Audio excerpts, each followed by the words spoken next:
clips that I wanted to get because throughout the inquiry, this woman, this lawyer here for what is she? Whatever. She's a government lawyer. She takes forever to ask a question, and I think the judge has to shut her down because she doesn't know how to ask a question efficiently. You're out of time, actually over time, so you have to wrap up. I have a question or two, Commissioner, if you might allow me, in a different area. I'll allow one. So pick the best one. I'll try, Commissioner. Thank you. Your witness summary and some of what we heard from both of you in your evidence acknowledges certain jurisdictional challenges, if I can put it that way, in that a public order event that is being considered as potentially a public order emergency is one that occurs, in an area that doesn't engage federal jurisdiction in the sense that it's a situation that the federal government can apply its resources to resolve. And sorry for the long introduction, but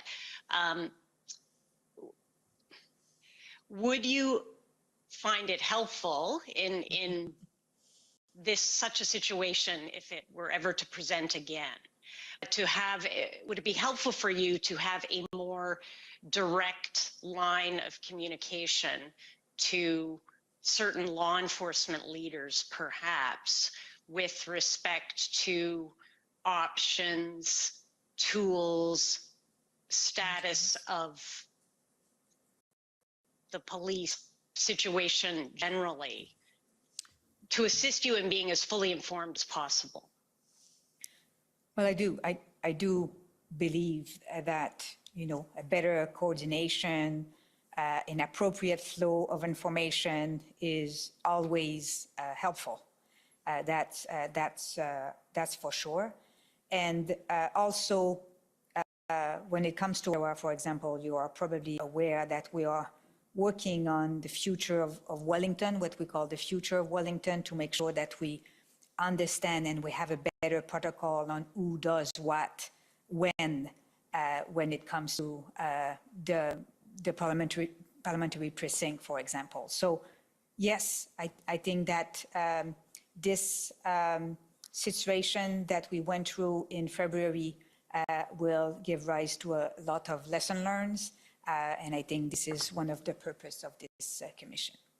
I would add to that, I think, a more comprehensive look at our critical infrastructure in the country and what the respective responsibilities are of each level of government, authorities, and so on, and the how information is shared, so that that could inform, for example, tabletop exercises or other scenario exercises, so that if we have an issue like what happened in Windsor, for instance, we wouldn't have to spend so much time trying to figure out who's got responsibility for the bridge, for the plaza, for the road to plaza, for the highway off ramps, and all of that. We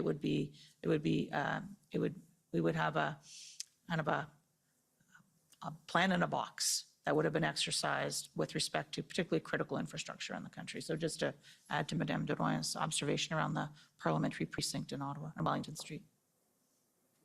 Okay, thank you both very much. Thank you, Commissioner. Okay.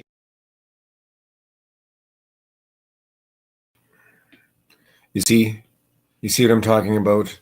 It took her like 4 minutes, 3.5 minutes just to ask a question in slow motion. And it almost seems like it forced the people answering the question to speak in slow motion.